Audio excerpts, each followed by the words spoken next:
I'm David Voorhees, CEO of True Captive Insurance. Adam Berkowitz, founder and president of Simpara, and we're going to tell a story today. We are? Yes. Okay. Yes, our story about the first time in 5 years that in a sales opportunity, I brought in a partner, this guy, to help bring the sales over the line. And I stopped talking for the first time in 5 years. So I'm going to stop talking now. And then I started talking. You want to tell them the story? We'll tell them. We'll tell together. the story. Okay, great.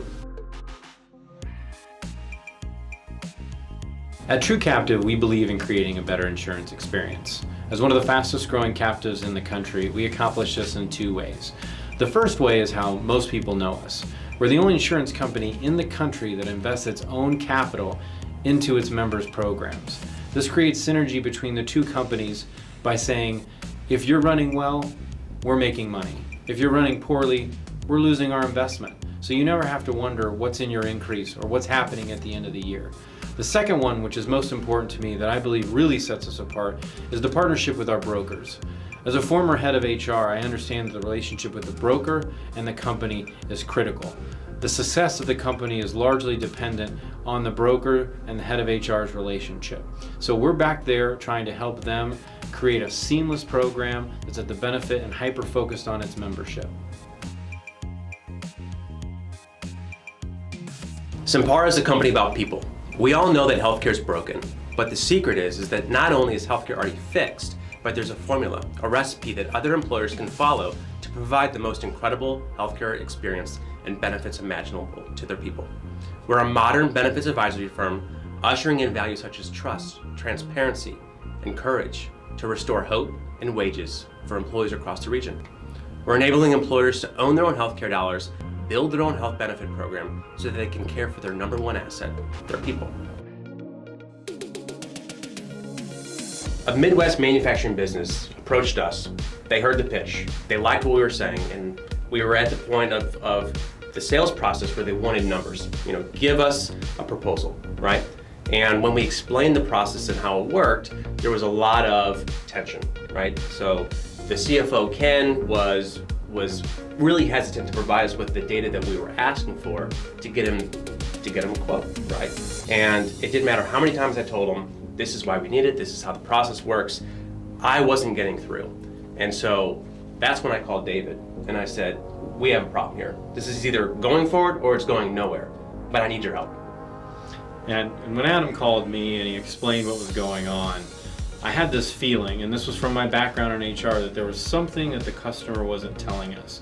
Maybe before they had been burnt, maybe there was a lack of trust, something wasn't there.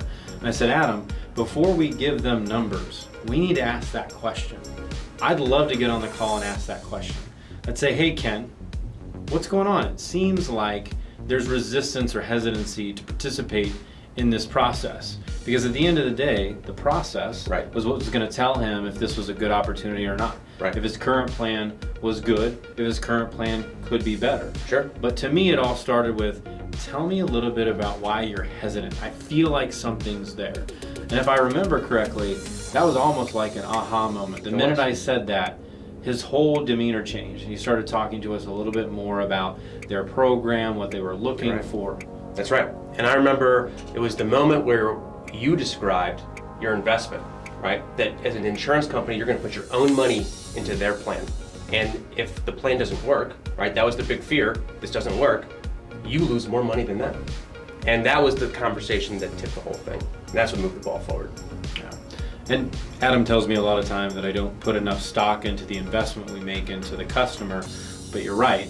For a CFO, knowing that someone had a financial motive to make sure that their program went well, and if they did have the inevitable bad year, the adverse year, that someone else was there taking on some of that risk. And in our case, we're taking on the majority of the risk. Right. So that's a really good point to bring out. I mean, imagine a CFO hearing from a health insurance company for the first time ever that someone else is going to invest in their plan, in their people. And that's powerful. And that's why this worked. And I think one of the funniest things was, if we could actually read you his email, but Ken, if you can imagine, has this southern drawl. Oh, it's wonderful. David, your statement, we use pricing as a guide for our underwriting. A guide in what way, sir? Who is doing the underwriting? And who is comparing their underwriting to our pricing? And why would you need the pricing if you already have the benchmark data based on the demographics of our people? The detailed census provided should allow you to come back with a plus or minus synopsis of our potential costs.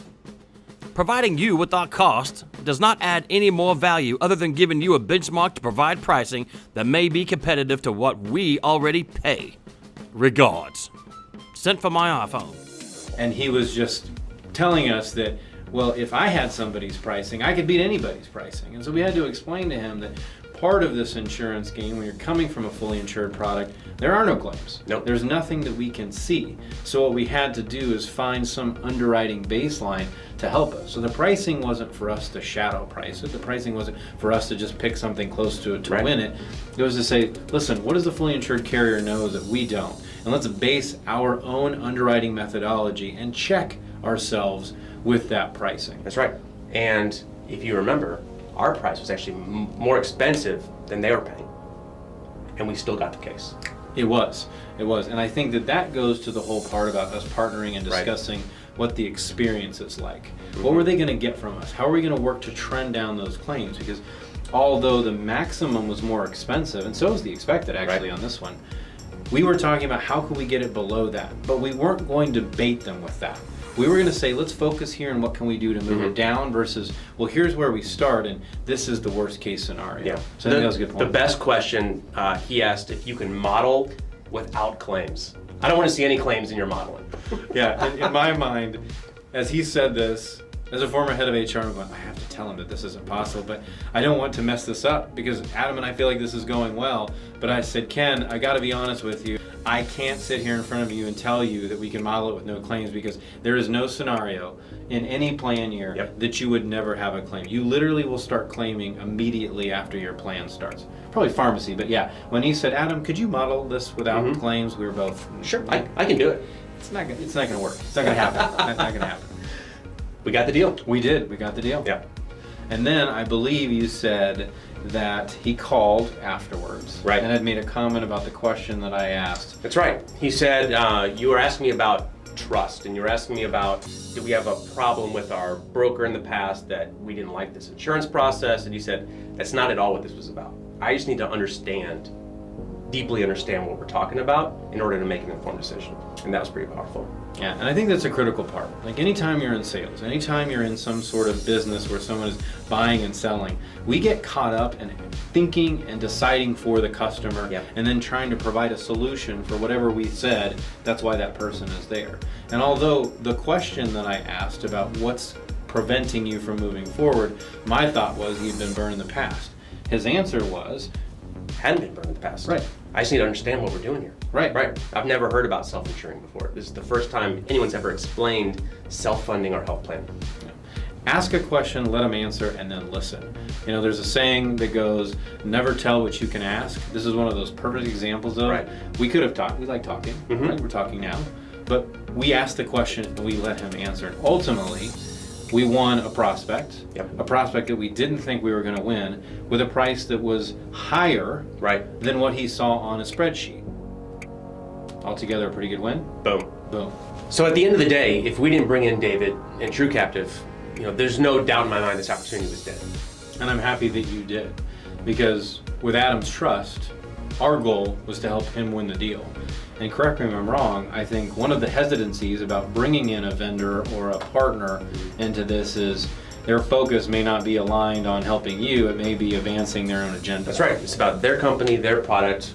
You know, it's not about the collective we. I understand that the goal and the hyper focus should be on the customer, because more often than not, when you focus on the customer, all the other things align, right? Insurance is complicated, it's our job to focus on uncomplicating it. That's right. The customer doesn't need to know that. They just need to know that they've got great insurance, they've got trusted partners, and their employees are taken care of with a really great, valuable program. And that's what makes True Captive a true partner.